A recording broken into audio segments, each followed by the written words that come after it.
More problems for the U.S. economy, more problems for the U.S. housing market. Hey everybody, Scott Walters, buckle up, strap in. We got a hard-hitting, pull no punches, no sugarcoating it, no rainbows, no sunshine. I was going to give it to you and give it to you straight. We got a good one to unpackage today. Welcome to the show. I hope you guys are all doing great. Who's ready to do a little economic whistle blowing, some forecasting as we examine the good, the bad, and the ugly. It's so important to have our heads on straight right about now.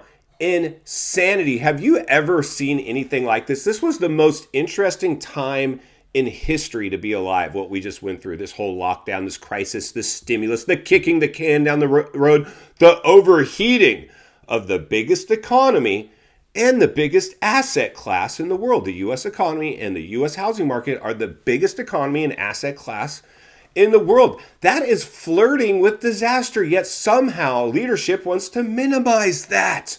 I would love to as well. And like many of you who've heard me say before, until you've lived through a downturn, a boom-bust cycle as a bill-paying adult, you probably have no idea what we're up against. And that's what we're going to examine today. We're going to go outside and just take a look around my backyard, which is, the $1 million district. And I don't say that to brag. I'm not proud of that. I rarely even disclose that because I live in this area that's so superficial here in Southern California.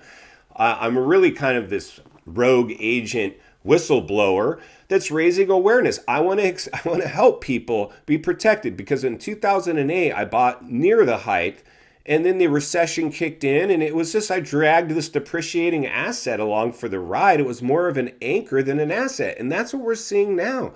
People aren't comfortable anymore with this economy, and it's a little bit scary because I've talked about this before. It comes down to herd mentality, the psychology of people. Once they start hearing recessionary pain or seeing people recess, they just start to recess too, even if they're financially fit. So this thing gets ushered in, even if it doesn't have to. Those are just the realities. Now, I'm just here trying to bring light to this situation and hopefully prepare us because I know if we halfway expect this, we're not going to be a deer in the headlights. If and when this thing plays out, we will be able to operate within it more efficiently. But unfortunately, most people, like we're hearing now, have buyer's remorse. They're going upside down in their houses.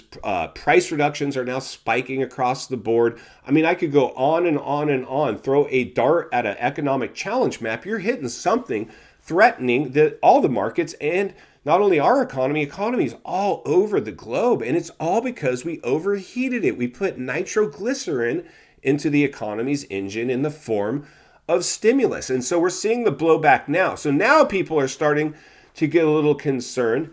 But until you've hit that threshold where your savings is gone and you're leaning on credit cards, which is probably a lot of people I'm talking to today. And I've walked in those shoes. So don't think I'm here just trying to pick on people because I've walked in these shoes. I believe I'm qualified to speak on it because of that, because I've bounced back in a way now that allows me to be more prepared this time. Now, I've always said I've lived through an economic recession, the Great Recession of 2008, the great financial crisis, but you or me have never lived through a depressionary level of a recession. The Great Depression was 100 years ago, and there was one about 100 years before that, and 100 years before that, and 100 years before that. Depressionary levels have cycled throughout history. Historical data shows it every 100 years or so, give or take, a depression has come. And we're in the 100-year cycle. So for me, that's one of the things I always say. It doesn't take a rocket scientist to figure this stuff out, friends. I mean, those are just the realities. So probably don't want to rule it out and believe your local realtor that needs to sell a house telling you this time is different and because of the rate cuts, we're going to see some inventory and the NAR chairman saying and chief economist this. No, you're going to have to be forward thinking and critical thinking and think for yourself, or at least let somebody that has enough forward thinking, critical thinking and experience, boots on the ground out there, seeing people the way they're acting right now, report on it for you. So today, without further ado, let's jump over and take a look at some polling we did here on the show, asking people how they feel about the current economy. And we'll take a look outside and just do a little people watching and report a little more as we do that. And then we'll be back here and we'll wrap it up Let's get started. All right, friends, buckle up, strap in, roll up your windows, lock your doors, maybe even put on an economic face mask if you still have one. Here we go, a bank. But unfortunately, it could not weather the economic storm. Did great during stimulus, but as soon as you remove stimulus, you remove the bank. And this city is littered with what I coined or call empties. Empty spaces all over the place, yet most people walking right on by with no idea of exactly the warning signs that presents. And what I'm seeing, if you're office space or commercial at any level, you're in big trouble, especially office. But even the retailers are in big trouble. And this city has all the high-end boutiques and art galleries completely crickets. The only places that seem to have anybody in the stores, and this was a day or two before Christmas. The only places that have anybody in the stores, and I'd love to know in the comments if you're seeing this too, are discount stores. Any high-end boutique, any expensive item stores are completely crickets. Consignment stores, discount stores, people are in those stores, but people clearly, from what I'm seeing, are not spending anymore. Even some of the restaurants now are looking pretty light. And this is another city that had the brilliant idea of shutting down the street to cars, to through traffic. And if you own a business on the street, you want as many eyeballs as you can get on your store. And if you just eliminated car traffic to do that, you've pretty much handicapped your city. And they thought putting sidewalk seating was the answer to solve all these problems. The problem now is getting worse. It's time to open up your cities. Even our Christmas carolers couldn't even draw a crowd for free. Free. Everybody likes free. Not here. This is going sideways on many, many levels. So, unfortunately, most people don't have any idea of economic warning signs and economic conditions. They fell for this hook, line, and sinker when mainstream media and leadership was telling them everything's fine. This is not fine.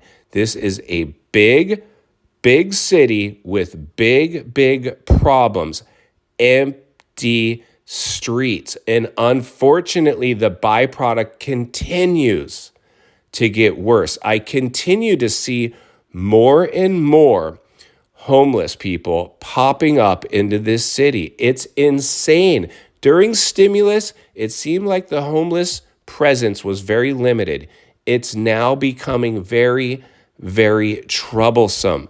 And this is the front end, the byproduct of what happens when you handicap a city and then you remove the stimulus that was very short-sighted. These are high dollar vacant buildings that have been vacant since the beginning and continue to stay vacant. So we're going to move in to some polling, and we asked it here at the show on the community page of this channel. Do you feel safe right now in the current economy? If you had asked this 2 years ago, most people would have said, oh yeah, the gravy train is great. Not anymore. Let's jump over, reveal the results of this polling. Then we'll meet back here and wrap this one up. Let's get started.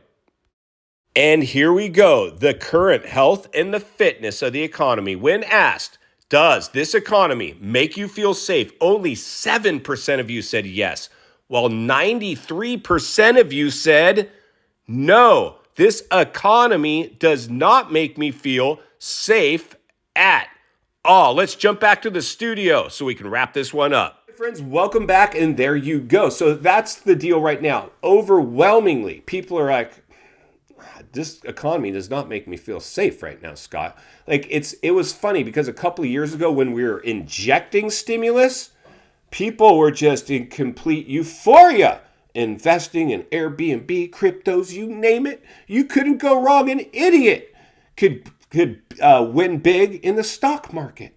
It didn't matter. There were so many zombie companies. Any stock you bought was going up because stimulus found its way in there. Now, stimulus is being removed. People are not pouring into these markets anymore, are they? No, no, no. Quite the opposite. Right now, we are at the tipping point, the razor's edge. We've put the economy and the markets in the biggest stress test ever witnessed in human history. Those are the facts. And we overheated the biggest asset class in the world, the U.S. housing market. We've never seen overnight appreciation to levels that we saw until now. And that's bubble behavior. So I don't even care if there's any data point that says this time is different for me. It doesn't really matter. Throw the playbook out the window. The data will not save you. Because when you see that type of overnight appreciation in the housing market that's capable of sucking the economy all the way along for the ride and dragging the global economy along with it, that is very, very dangerous. Be greedy when others are fearful. Fearful when others are greedy. Greed swept these markets, friends. Now fear is sweeping them. And that's why I believe you and me right now, hopefully we've insulated ourselves. You're going to be able to invest. It's really now where. I've always said, don't be so concerned about owning your house. Rent for life. If you have to, go buy income property. Everybody's put all this pressure. You're not going to get rich owning one house, your house forever. No. You're better off renting because then you're not married to the house. When I sell you a house, it's all about the house. I got you. Every weekend you're doing something in the backyard or changing a doorknob or putting a new addition or remodeling. If you rent something, you don't care. Most rich people rent where they live, but they own other properties. In final thoughts, I come to you as a friend, as a content creator, as a real estate guy that wants to see you not only win in real estate, win in life. Understand the waters you're swimming in now. Shark infested. Economy, welcome to the swimming pool.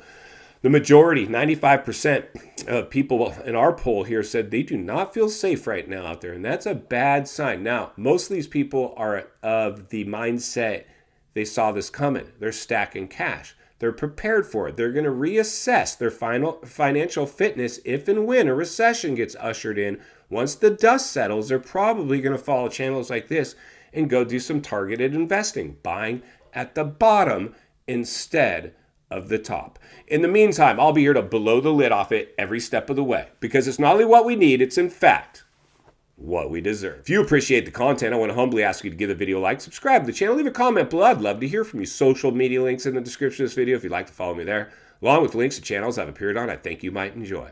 If you need help buying or selling real estate here in America, I have the biggest network of top-rated agents in the nation ready to assist you. It'd be our honor and our privilege to do so. Email in the description for you as well.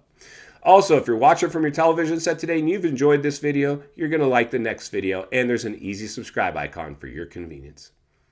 As always, thank you for your time. Please go make it count today. God bless, and I'll see you on the next video.